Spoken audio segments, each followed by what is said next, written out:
awareness or situational awareness. It's something that I like to talk about usually in a more public setting because you get the point a little bit better. But I decided because I'm not in that setting right now, I do plan on going somewhere. That's why I got on my seatbelt, but I'm not there right now. So for me, social awareness is going to be anything that you need to kind of level up. Let's call it level up. You need to put yourself in a level up mode. That means that you need to put yourself in a little bit more heightened state of awareness to your surroundings. And I strongly do believe that a lot of people know that instinctually. Like we know that deeply, but and even me. So for example, there's things that will warn us of just the things in our surrounding. It could be a person, it could be a whatever. You could be driving on the road and it could be a situation that you're like, that looks kind of weird, I don't know, it looks like that trailer is kind of wobbly, or the stuff inside of this car is a little bit wobbly, I don't know if I want to do that. Literally, while I am talking to you right now, I promise you, I kid you not, something just happened with one of my neighbors, and she literally ran out of her purse. You can't make this stuff up, but I'm talking to you guys and I'm also looking at my field of view. I'm looking at, and I think it's so awesome how that happens. And I'm looking at my general field of view, like, which is, like right here. I can see my peripherals, and sometimes those can be even a little bit dimmed. But I just saw what just happened, but I didn't know. I still don't know. I feel like there was a bird that was chasing her, or a bat. Something was just chasing her, and because I saw it when she ran into her house, and it keeps on dive bombing into where she lives. That's a whole different subject, but still interesting and it's relevant to what we're talking about, the situational awareness factor. So like whenever you're out in public, being aware is a thing, and I think that more of us know that. More of us know that than not. We all know that if you're sitting in the parking lot of somewhere and you're like balls deep in your phone and you haven't picked your head up in about, whatever, it could be a minute, just balls deep in your phone on social media can feel like 5 minutes. Literally, we all know that. Minute in your phone can feel like an hour sometimes. The time just passes by whenever you're on social media and you're on your phone, but that's not the real main topic. The main topic is when we're on our phone and we are blinded by what's going on around us. We're blinded by, hey, well, I have some responsibilities over here that I need to take care of, or there's I'm obviously in a parking deck with my car unlocked, and I know these things just deeply intuitively, but I'm not really responding how I should respond. So that whenever those actual situations occur, what happens is your response, and I know this because I've talked to people who sometimes we feel like, you imagine a situation or you've watched a situation on TV or on social media, and you played it in your mind of how you could, how could I get out of this situation? Like, how could I get out of getting robbed? If I were to ever get robbed, how could I get out of getting robbed? How could I get out of somebody chasing me down frantically because for no reason? How could I ever get out of just a horrible situation? Like, we're going to talk about the R word, RAPE. I'm not going to say it on here because then they'll find a reason to ban me, but I'm going to talk about the situation because that's what needs to be talked about. It has to be talked about. I just stay off my phone in public.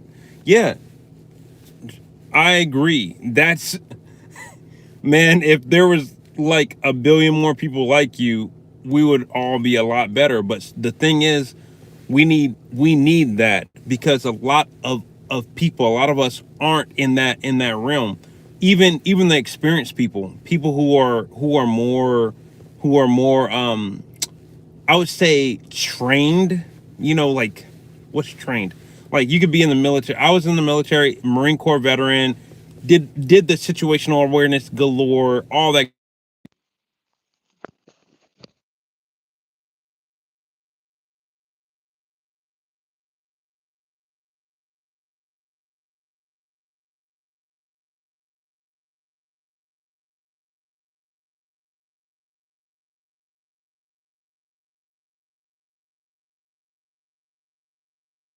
You know what? It's awesome because like I heard the first time I really, when you're a protector, you don't, I don't know. It's just different, man. It's just different. It's just different. Like I've never, I've started to realize where I stand in society, and that is part of my role, and that's definitely me, man. Like Danny.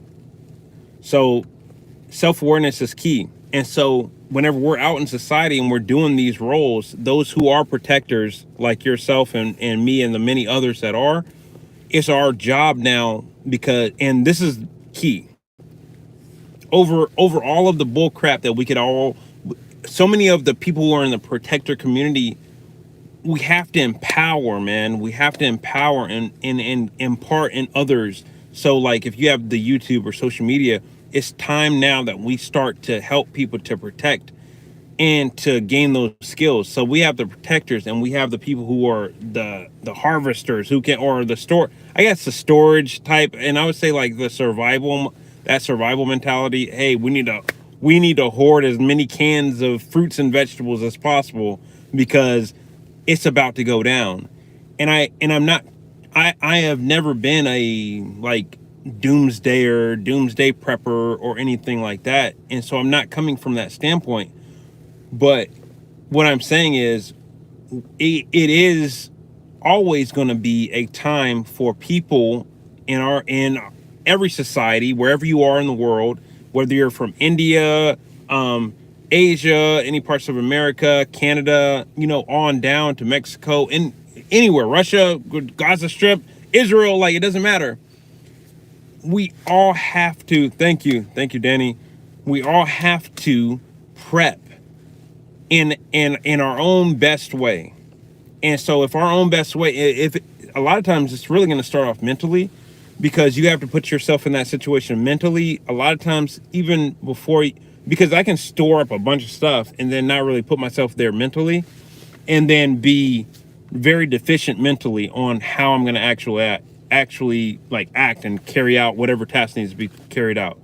I can tell you with 100% assuredness, because of whatever the situations that I've been in, that you don't always act in the same way. And I'm speaking for myself.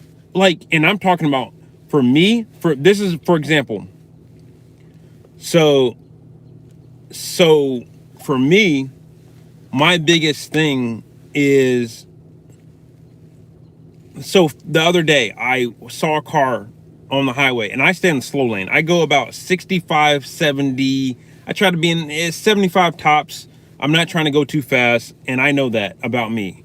So I stay in the slow lane. I stay in my lane. The other day I saw a truck, very nice truck, zoom by in the fast lane. It's carrying a boat, mind you, with a trailer. The boat is on a trailer situation, or a boat style trailer.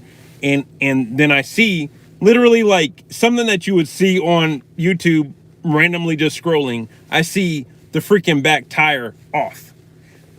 The thing where the tire was, it looked like a grinder. All it was doing, it looked like it was straight up, it wasn't, look, it was grinding the road. I saw it, and the rock was kicking back on my car.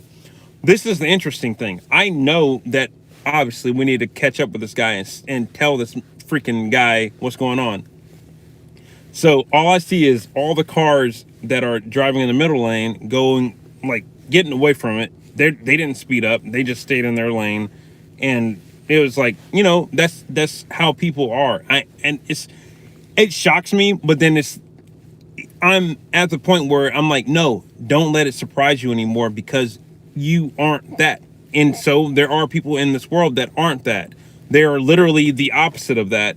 and they are the actors who will chase down that car and help them to realize that they have a back tire missing. So what I did was, very quickly, he was flying. It was hard for me to catch up with him.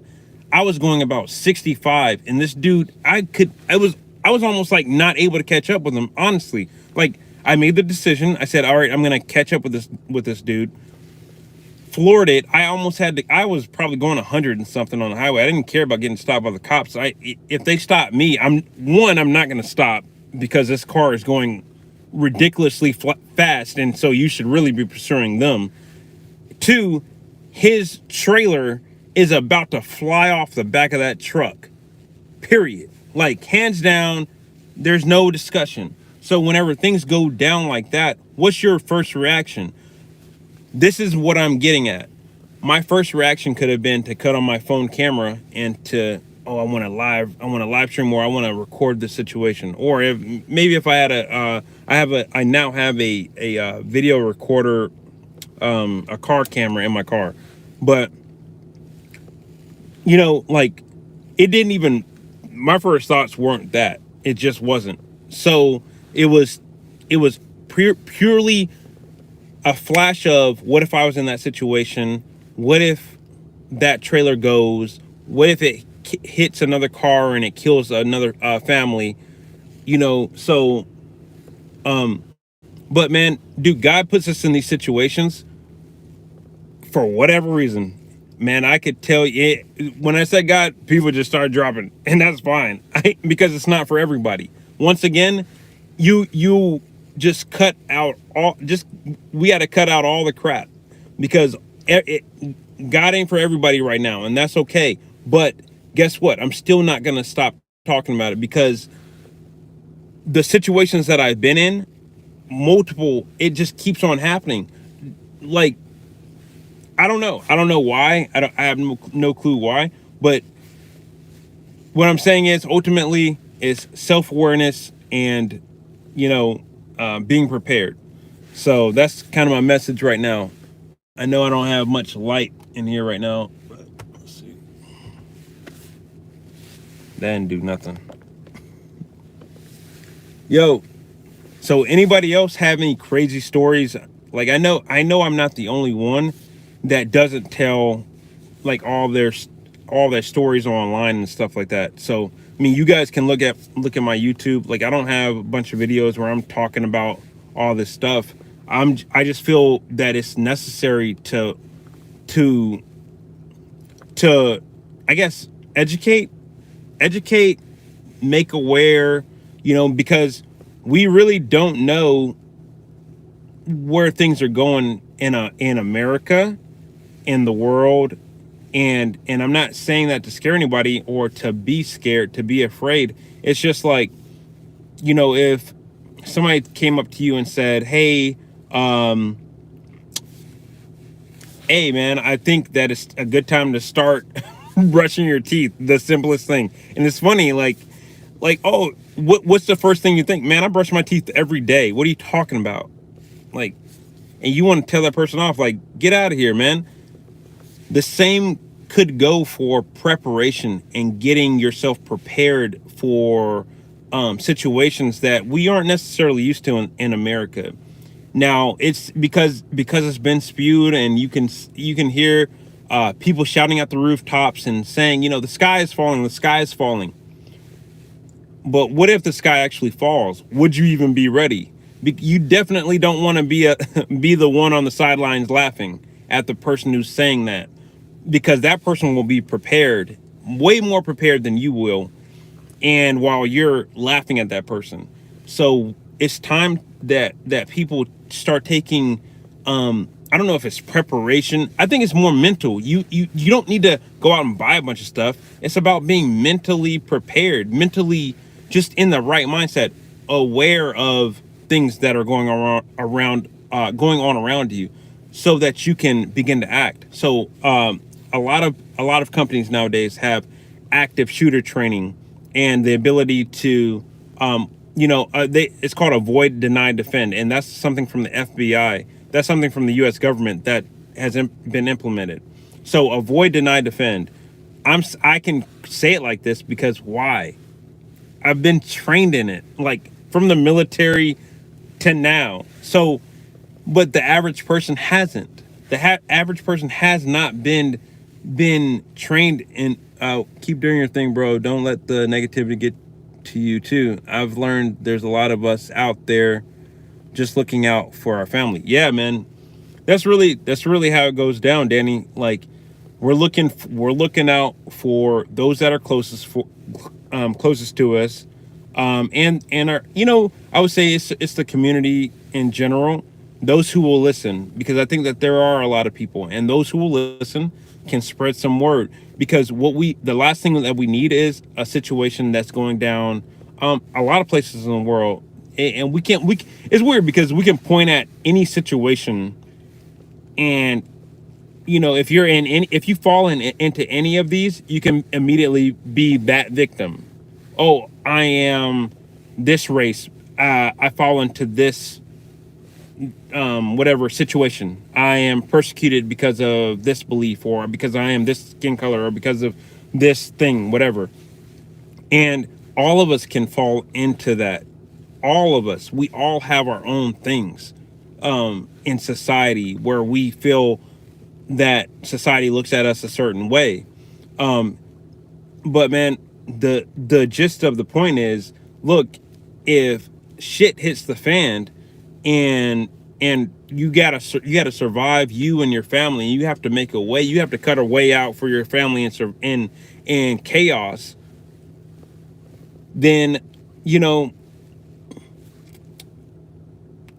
to to know the skills and to know the ability and to be able to teach it and to help society is so much more important, because I think that a lot of people still rely on jobs and rely on the things from the government. And not saying that the government is all bad. I don't think that the government is all bad. I'm not one of those people that looks at the government and says, "Oh man, well, everything is just going to crap and that's just it."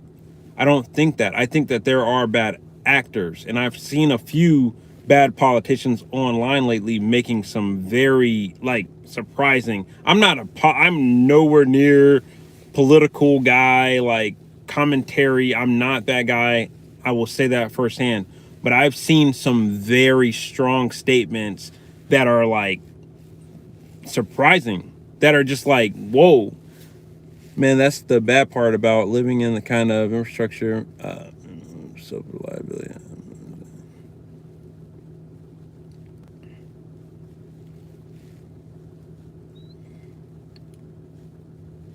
Well, yeah, I mean, yeah, no self-reliability. It's it's one of those things that is a learned skill. Hey, hey, let's get it, man. And it starts here. I know I don't have a large viewership right now, and that comes from me not really. I think that whenever you live in that certain space where you know what's going on, you kind of just you want to do the best for who is around you, which is great. And whenever you feel like that impending thing that says, I can't take it anymore, I need to say something to everybody, that's what you got to do. And it doesn't matter if me and Danny are talking, or me and 1,000 other people are talking. It really doesn't matter at that point, because guess what? We're trying to figure it all out. We're trying to figure it out and make sense of what's going on right now. And I think it's a crazy thing being live and like talking about social issues. Look, if somebody were to come on here right now, this is what I want to pride myself on, not just to be able to be, yeah, I'm not Mr. Know-it-all. That's not me. I am asking questions, I'm raising concerns, and I don't mind if somebody has a different opinion than me right now. If you have a different opinion, or if you say, well, the hell with society, or we need to be, thrashing the shit out of, the people in Gaza, or we need to be in Haiti and we need to destroy that economy and blah blah blah, or we can go on and on. But if you're that type of person, then let's have the conversation and we can just talk about it instead of, and that's where these peace talks get broken all down and people don't want to actually have the conversation. They have the conversation and then it's like more my side than anything else because we're all right, right? We are all right in our own sense, in our own reality of like what's going on. Oh, I am this. I'm Jewish, so I'm getting persecuted. So everything's freaking falling back on me. So, well, bless you, bro. I subbed. I look forward to hearing more. Hey, thanks, Danny. That's good looking out. Yeah, man. So like, I think that it's just gonna be where people, we all have to realize that the technology, we're going to talk about technology now. The technology that's coming into the world and that we're actually participating in on a daily basis. It's not that it's not good. It's that it is being used for bad. AI and things like that. It is being used for bad. There's new things that are coming about where companies are changing their policy on AI. Everyone's entitled to their wrong opinions, but the truth is still the truth, right? I mean, that's pretty much it. I mean, people have wrong and right opinions, I think. I think that, if you were to talk to somebody who had a negative view on themselves, but you had a positive view on them, then what does that make that? Does that mean that they're just right about their views, or that they're just maybe skewed or misunderstood, or they don't understand themselves well enough? And I think that they may not be right on their views. So excuse me, I didn't mean to really disagree on that. For me, I don't think that I don't think that they're just right about the views on them. And I think that that is a debatable topic. You know you more than anybody else. But if you tell me, hey, like I'm ugly, and I look at you, dude, you're a good looking guy, man. Like you're good looking lady, whatever. I don't know what you're talking about. Like you got yourself together. You're doing well. From an external standpoint, we can view that person like that, right? And I think that a lot of us do that on the flip side as well. Oh, you could have a really confident person that looks like crap, but they're really confident and exude it. But mentally is like confounding because you're like, wait, you don't look that great, but you have great confidence, like, and so it's how the person, and that's why it's like that old saying. It's such an old saying, and I thought about this some years ago where, and I reflected on it because it's so true. It is, you can't change the world without changing yourself. You have to be the person. You have to be the change that people want in this world, like, period. You cannot go out and say, yeah, so what is it exactly? We see potential in others they don't see in themselves, basically. Everything that shine isn't gold. I've heard that phrase my whole life. Yeah, so I mean that's pretty much in a nutshell. Like, the more that you can, like, allow yourself to stop just where we can be so internal, like so internally focused and in the wrong way, not in the right way, like not in a way that's actually constructive for us. So the moment you stop doing that and stop being just badly internal, like you're really, it's really like what do you call it,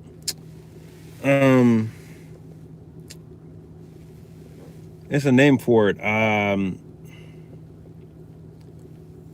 crap, I can't think of it. Well,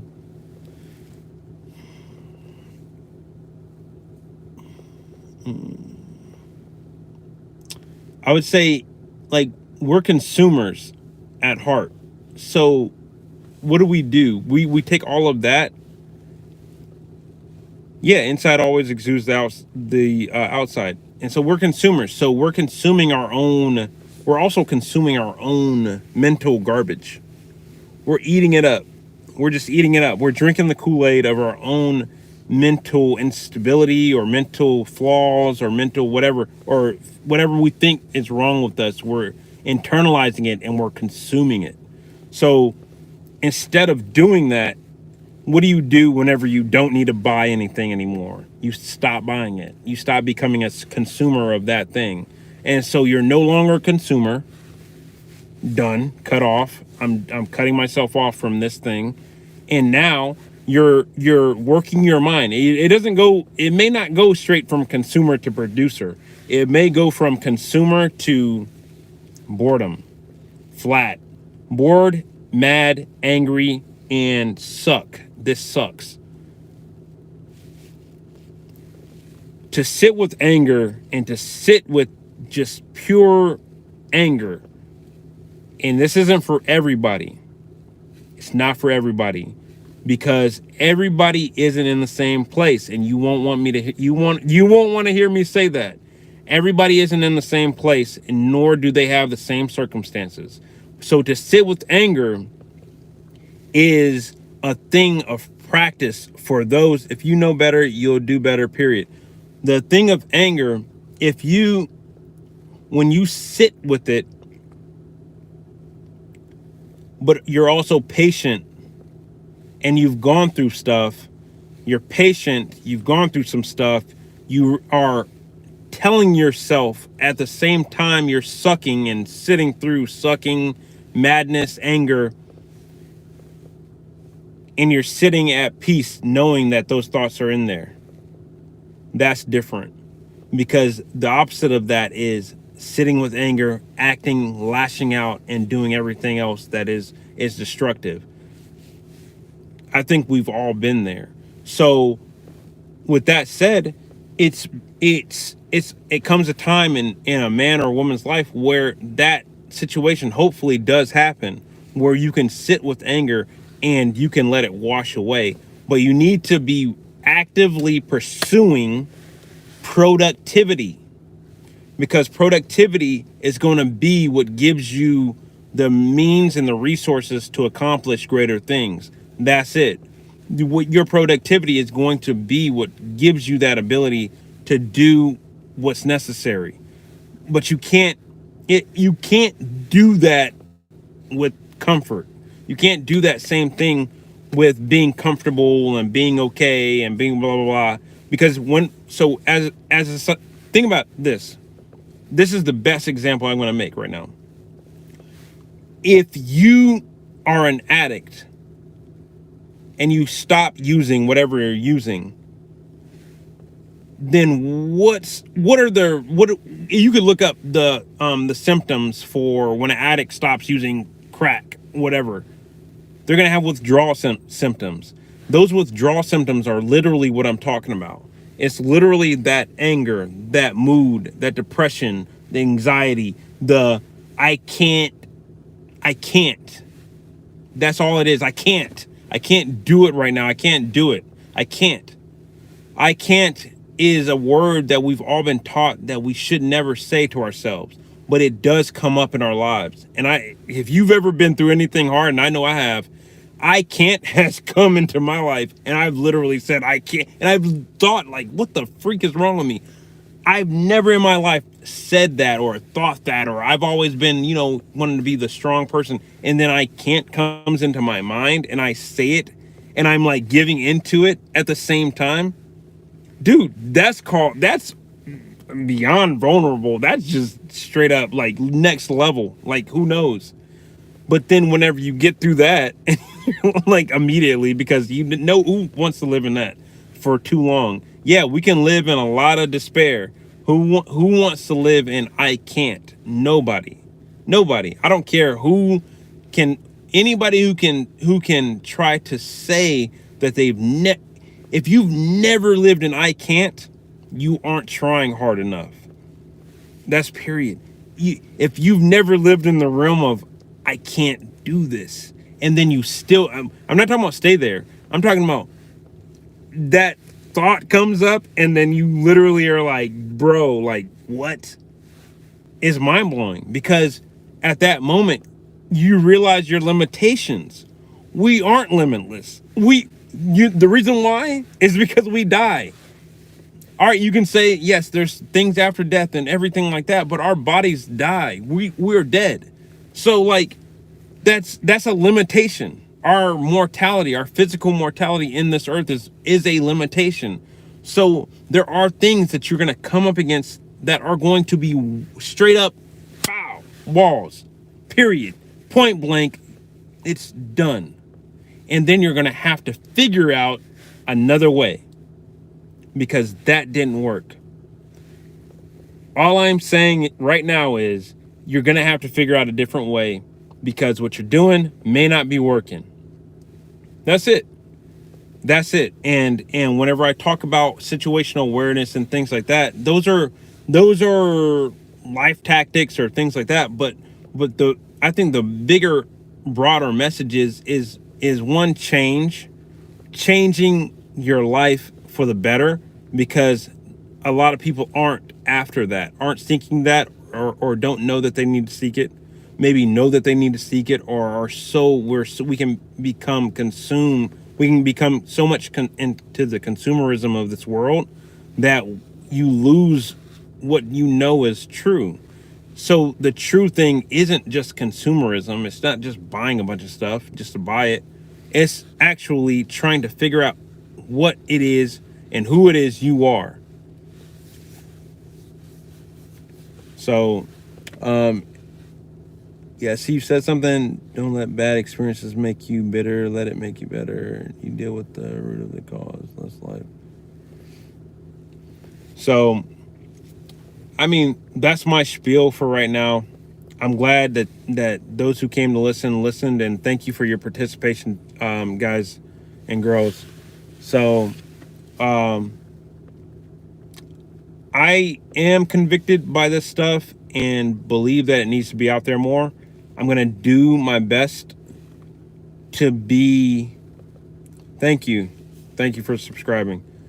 I'm going to do my best to show up regularly, because I think that it's not just time. I think that it's just in general.